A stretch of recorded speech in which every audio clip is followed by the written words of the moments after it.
Hello student, आज के editorial का टॉपिक है quiet diplomacy could ease South China Sea tensions. इसको आप कनेक्ट कर पाएंगे जीएस टू इंटरनेशनल रिलेशन वाले पार्ट से। उसमें जो इंटरनेशनल ऑर्गेनाइजेशंस हैं उससे आज के एडिटोरियल को आप कनेक्ट कर पाएंगे। आते हैं एडिटोरियल के एनालिसिस पर।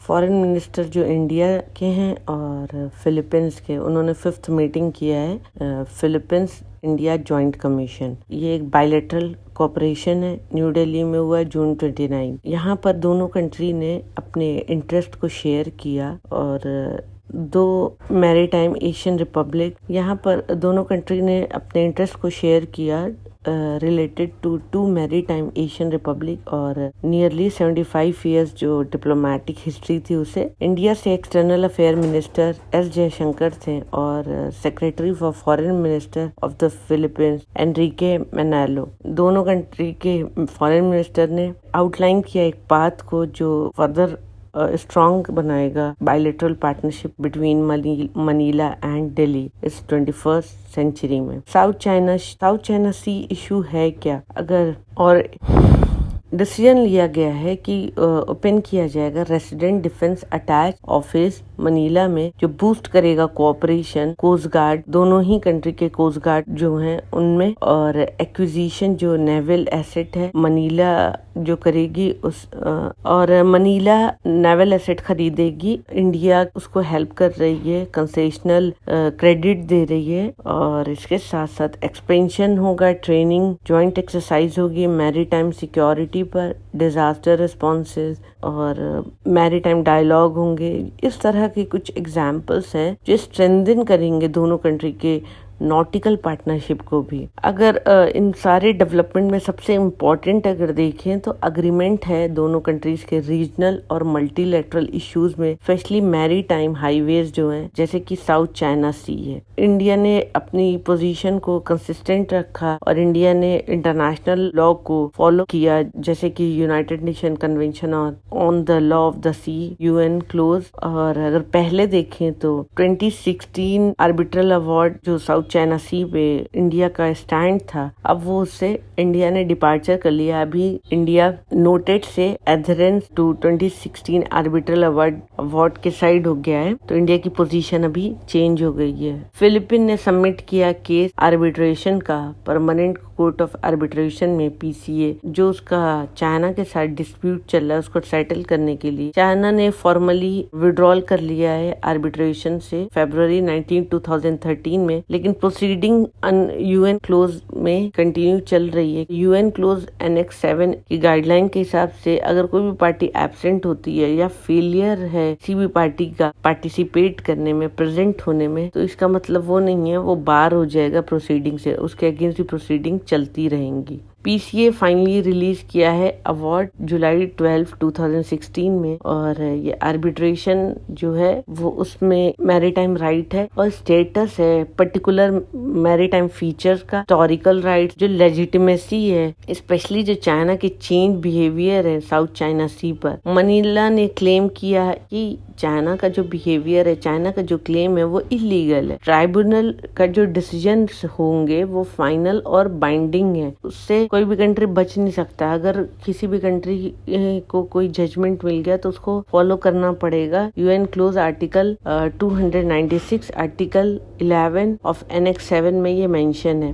पीसीए ने डिनाई किया चाइना का जो लगातार असर्शन है साउथ चाइना सी पर पे अपना वो राइट दिखा रहा है। तो इस तरीके से ये जो डिसीजन है पीसीए का वो फेवर कर रहा है फिलीपींस को। इसके साथ कोई भी प्रायर जो क्लेम है रिसोर्स जो 9- लाइन पर जो भी रिसोर्सेज हैं, अगर चाइना उस पे अपना क्लेम करता है उस रिसोर्स पे, उसका भी कोई एविडेंस नहीं मिला, उसको भी डिनाई किया पीसीए ने। और ट्राइब्यूनल ने डिसाइड किया डेवलपमेंट और लैंड रेक्लेमेशन जो कि फंडामेंटली चेंज करेगा जो रीफ है, और वो कॉन्ट्रडिक्टरी होगा यूएन क्लोज कमिटमेंट के। चाइना ने जो इररिपेरेबल हार्म किया है मैरीटाइम एनवायरनमेंट को और कोशिश की है जो नेचुरल कंडीशन है, जो फीचर्स हैं साउथ चाइना सी के, एविडेंस को भी डिस्ट्रॉय करने की कोशिश की है। ट्राइब्यूनल ने ये भी पाया चाइना ने वायलेट किया है जो सोवरेन राइट है फिलीपींस का एक्सक्लूसिव इकोनॉमिक जोन EEZ में। पहला देखें तो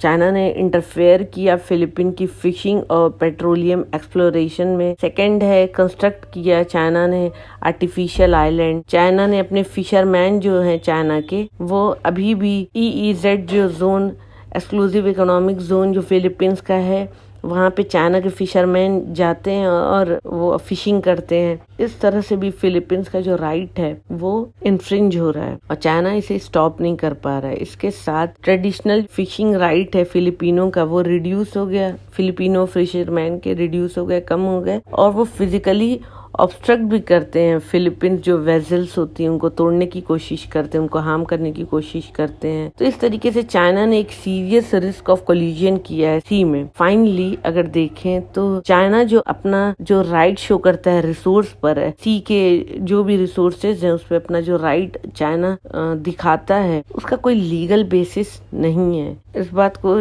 जरूरी है समझना कि चाइना अगर कोई कंस्ट्रक्शन एक्टिविटीज करता है इस डिस्प्यूटेड आइलैंड पे जो उसने ऑक्यूपाई किया तो वो अनलॉफुल होगा, वो इलीगल होगा। और कोई भी ऐसा डिसीजंस नहीं आया है जो अनलॉफुल बताए चाइना की मिलिट्री जो कंस्ट्रक्शन या इंस्टॉलेशन है जो उसने लैंड ऑक्यूपाई किया है उस पर। China exception of mischief reef है। ट्राइब्यूनल ने फोकस किया कि जो डिस्प्यूट है वो फंडामेंटली डिफरेंट है। जो इंटरप्रिटेशन सेपरेट राइट जो करते हैं UN क्लोज में उससे साउथ चाइना सी से रिलेटेड। तो क्या करना चाहिए चाइना के इस रिस्पॉन्स को जो कि असर्टिव है और वो किसी भी इंटरनेशनल लॉ को मानने से मना कर रहा है, तो इस सिचुएशन में क्या करना चाहिए? तो एक a case for dialogue. South China Sea जो है क्रूशियल मैरीटाइम है, ये गेटवे है, जंक्शन है जहाँ पर शिपिंग जो है पैसिफिक और इंडियन ओशियंस के बीच में होती है। किसी भी तरीके का कन्फ्रंटेशन साउथ चाइना सी या वर्ल्ड के बहुत सारे जो वाइटल ओशियन है अगर उसको देखें जियोपॉलिटिक्स, इकोनॉमी या स्ट्रैटेजी के बेसिस पे देखें तो उसका इम्पोर्टेंस बहुत है और वो डेंजर हो जाएगा रीजनल या ग्लोबल सिक्योरिटी के लिए। अगर एक फ्री और स्टेबल मरीन कॉमन देखें तो क्रूशियल है ग्लोबल ट्रेड और इकोनॉमी के लिए। इंडिया और भी जो नेशंस हैं उनके इंटरेस्ट जो है उसको सेफगार्ड करने के लिए और सारी ही कंट्री चाहते हैं जो उनका वाटर लेन पास है अपने रीजन के आसपास वो सेफ रहे। इन सारे फैक्ट के बावजूद जो PCA ने डिक्लेयर किया अपने डिसीजंस को, अगर रियलिटी देखें ऑन ग्राउंड तो कोई बिल्कुल भी उसमें चेंजेस नहीं आए हैं और प्रैक्टिकली ये इम्पॉसिबल है कि इस डिसीजन से कोई चेंजेस आएंगे। इसको रिजॉल्व करने का एक बेहतर यही तरीका है कि एक पीसफुल कॉन्फ्लिक्ट रेजोल्यूशन हो जहाँ पे रिस्पेक्ट हो लीगल और डिप्लोमेटिक चैनल की और जो भी रूलिंग हो उसको फॉलो किया जाए। इंडिया ने अपना एक स्ट्रॉन्ग मैसेज भी दिया कि जो रीजन में इंडिया पीस चाहता है, रिस्पेक्ट चाहता है इंटरनेशनल लॉ की, लेकिन चाइना को कोई रियलाइजेशन नहीं हुआ साउथ चाइना सी पर। जो अभी प्रॉब्लम है, जरूरत है एक पॉलिटिकल फ्रेमवर्क के अंडर उसको रिजॉल्व किया जाए एक डायलॉग के थ्रू। लीडर्स जो हैं Association of South East Asian Nation ASEAN के, उनको कोशिश करना चाहिए जो पॉलिटिकल सिचुएशन है उसको क्वाइट डिप्लोमेसी के थ्रू रिजॉल्व करें और ये पोटेंशियल है एशियान कंट्री के पास रिजॉल्व करने का और यही एक मेथड है। और लीगल मेथड से अगर देखें तो चांसेस बहुत कम है कि रिजॉल्व हो जाए। तो जो क्रिएशन होगा पॉलिटिकल फ्रेमवर्क का, ये एक प्रोग्रेस होगी लीगली बाइंडिंग के साइड। कोड ऑफ कंडक्ट होगा, ये भी जो जिम्मेदारी है एशियान कंट्री के ही लीडर आ जाती है इस इशू को भी रिजॉल्व करने की। और एशियान नेशन जो है उनको कन्वे करना चाहिए अपने इस जरूरी पॉलिटिकल मैसेज को चाइना से और एक अच्छी अंडरस्टैंडिंग की जरूरत है आपस में सारे कंट्रीज के लीडर की जो एशियान के हैं और मिल के इस इशू को रिजॉल्व कर लें। तो ये था आज का एडिटोरियल का analysis. Thank you for watching my video. Please share, like and subscribe.